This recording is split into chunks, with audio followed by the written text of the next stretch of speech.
Hi everyone, this is Karak from ACG, and today I'm soaked to the bone, squinting from the high beams, and just a little bit embarrassed as I bring to you the review for Need for Speed 2015, an always connected racer for the Xbox One and PS4, and later on down the road, the PC. So let's see if Need for Speed can channel Tokyo Extreme Racer and Need for Speed Underground like it seems like it's attempting to, or if it ends up just being a four-wheeled version of Sewer Shark. So let's get to it. If you like the video, please subscribe. So here's the review for Need for Speed. Creepy truck driver stare downs, online offline racing, Sewer Shark FMV moments, no manual transmissions because apparently they are of the devil, and a graphical filter that looks like a camera filming through someone's urinalysis sample. As always, graphics are up first, and my hat's off to them. At times the game actually looks really good, and the level of customization on the cars really does let each one stand out on its own, and there's only 51, so it better do it. When not really moving too much, the game looks great. Basically when you're standing still, or when going super fast and you can't pay attention, it actually looks fine too. With the cars being the special characters here, as expected, and a very fine bit of handiwork throughout.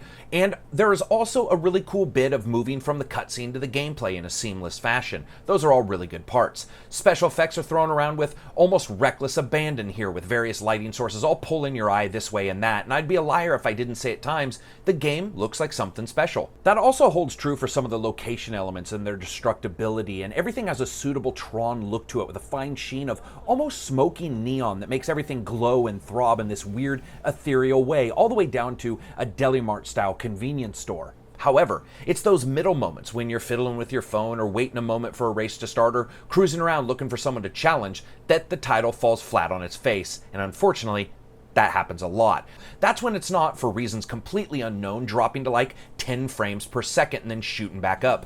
Additionally, changing camera angles from your bumper or hood to a farther external elicits a frame input lag, the kind of which makes you question if you're driving and not just politely asking the car to turn the way you had hoped. It's surmountable, but why the hell should you have to? The world is also constantly dim, a shrouded thing, always threatening to go fully out like a nightlight losing its battery, and for reasons unknown, the time of night can change a little bit, as well as the weather in like 1 second. It's like a mad scientist got a hold of a weather machine. 1 second you're driving through stormy black night, your headlights fighting against the urine filter's push to make you go take a pee break, only to have the light blue of dawn instantly filter into view like the world flipped on its axis, or at the least shifted, because it's never going to go to daytime, and the entire game has these kinds of oddities all the time. The entire world is also layered with some kind of anti-aliasing solution mixed with a grim amount of special effects grain that makes it both look simultaneously soft and yet gritty at the same time, meaning you can almost never get the picture just right. I'm not gonna lie, when jetting down a city street at 100 miles an hour and a cop's lights flickering in and out behind me, giving me every reason to have an epileptic fit,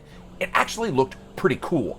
Then suddenly it would be dawn at 9 frames per second and I would realize what was actually going on. If they could shore up the frame rate and allow for the removal of the filters, this wouldn't be such a half-bad looking game, and at times does have its standout moments. But overall, right now, there are just far too many things going on that impact the good times and bring it down a bit. Sound, music, and voice.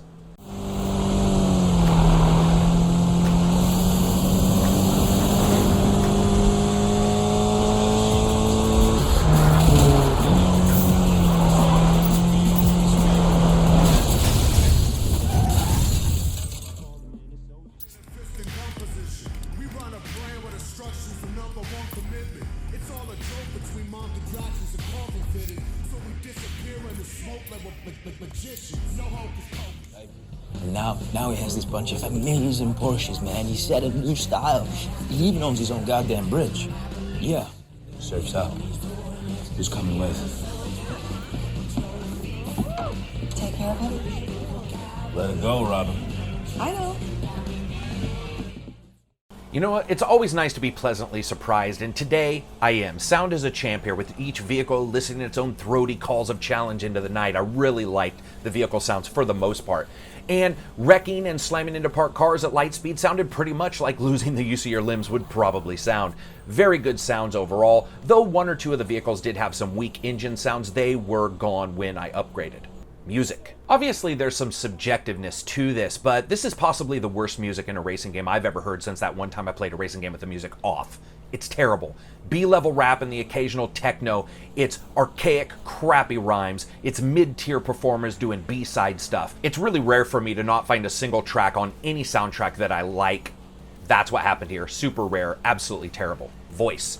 And let's just put FMV in here as well, because it's all sort of one thing. The cutscenes are some of the most embarrassing pieces of technology I've actually ever had to sit through. I get that there'll always be a counterculture to like things that are terrible, but this is strained through the Rogaine-numbed brain of a 40-year-old executive. They're also unskippable because the developers must think that's funny, and they're some of the most downright odd and disturbing moments that I've ever seen in FMV form. From the first couple where some dude in a trucker's hat comes over and gives me the once-over for way too long, to the consistent jostling for position everyone does to make sure they get into the range of the GoPro that the developer's stuntman must have worn during the filming. Every location looks like a high school play, and worse yet, the actors actually try their best. Each one of them seems to be a very respectable talent, hampered by embarrassing sets, bad direction, and absolutely cringeworthy moments. Listen, this is someone's idea of the Fast and Furious without understanding that those shows don't take themselves serious. That's half the reason they're good. Instead, here we have the dissonance of narrative where the fastest racer is somehow considered actually physically scary, not because he is, but because he obviously performs taekwondo kicks with his giant lead foot. It's terrible. Gameplay. So basically it starts out like all good rom-coms. You're a new kid in town, go figure, and you quickly meet up with the local gang, jump into their ranks, and start racing your car. It's about 15 minutes into the game that you realize someone has lost their damn mind. It's not one problem with this game that set me so on edge, it's the continued battering down of my expectations from all other racers, even the barest of the bunch that this game continually must have felt was a challenge to be accepted. I'm going to cover the good first because there isn't as much. First, the car handling in some modes is actually good, and the intrinsic feeling of blasting through rain-soaked railway stations or along swinging, looping roadways drifting at 70 miles per hour is easily felt. A racing game, of course, hinges on its ability to traverse that line between believable speed and not appearing like a damned camera rocket. Need for Speed nails it, perfectly filtering in the feeling of speed down a winding road without the feeling of being impervious, though honestly, at times you actually are a bit. Additionally, each vehicle truly does feel different from the other, and though the selection is relatively small, that difference plus the upgrades and the changes that they provide help the fidelity a great deal. The game also has a ton of races spread across the middle-sized little town that you drive around in. If you're in multiplayer, you can challenge those players to races of various sorts like sprints and drifts and randoms, and nicely enough even do the same with random NPC racers, getting points for each once you finish them for things like style and speed. All those things level you up, and for reasons unknown, level is once again tied to your ability to buy a simple thing like a damn car bumper, because a carbon fiber hood can only be purchased by a level 12 racer, not a level 13 racer, because they are so unbelievably different, obviously. Story elements also unlock bits, and I think that's much easier to digest due to suppliers being introduced to the player and those kind of fictions that we can lie to ourselves actually occur. But money's already the limiter here, and it would have been nice to just have that be the only one. Now, here's where we start getting into the oddness. There really is no offline play. When you're offline, you're really online, and the reason for this was explained as one of the major reasons, uploading pictures. Yes, ladies and gentlemen, apparently consoles with all that power can't do what a simple cell phone could do years ago, which is take pictures, store them, and then magically upload them to something called the internet at a later time.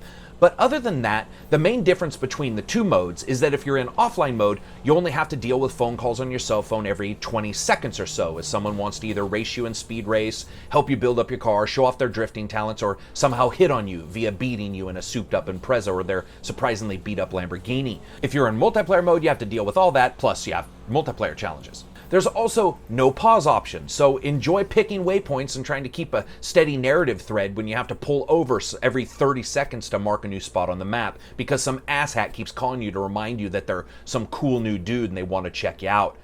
There's also no cockpit view. There's also no manual transmission. Yep, indeed. This is a racing game with customizations concerning things like gear shiftage and, about half a dozen other things that are all intrinsically tied to manual shifting. And it's missing that one little aspect. Good times. Also, no wheel support. Oh, and as I said, no daytime.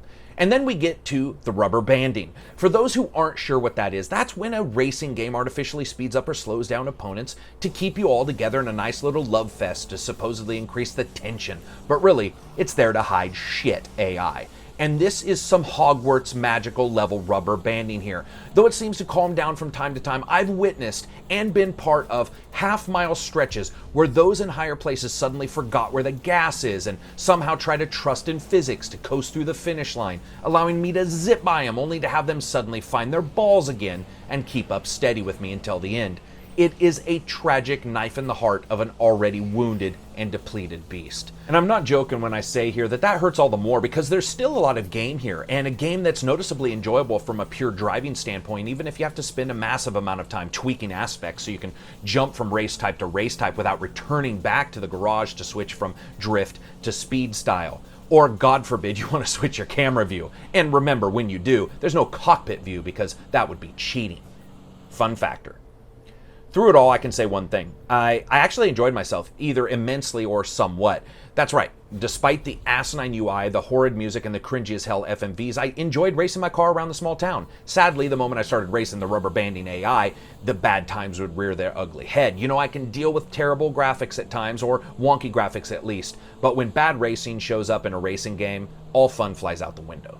So I rate games on a buy, wait for a sale, rent, or never touch it again rating scale. This is absolutely a wait for a deep sale or rent, at the very least. With the lack of manual shifting, steering wheel support, the addition of rubber banding, the lack of cockpit view, and a terrible UI, and basically being online all the time, this is a game that's half-baked that still showed up for the math test. And like the crank fiend character that's your friend in this game, it solidly needs a bullet intervention. So that's it for me. If you like the review, hit like. If you dislike, hit dislike. And as always, peace out.